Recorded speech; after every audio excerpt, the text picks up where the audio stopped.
it's interesting how games are so similar, even though they're sequels now. Like, in the past, you go from a PlayStation 1 to a PlayStation 2 game.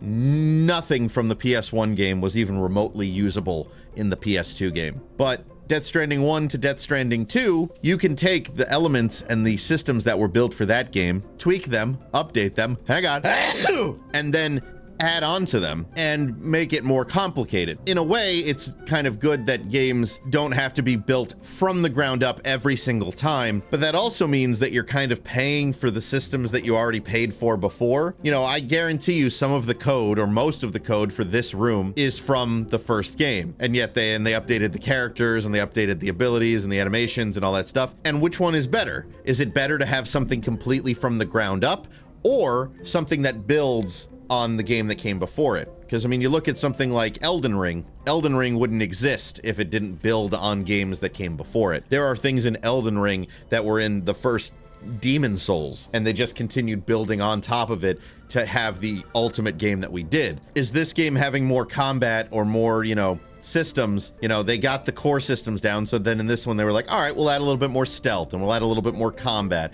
and now we have more time to focus on the story and actually creating more content than the core systems of the game. I think more important is the story.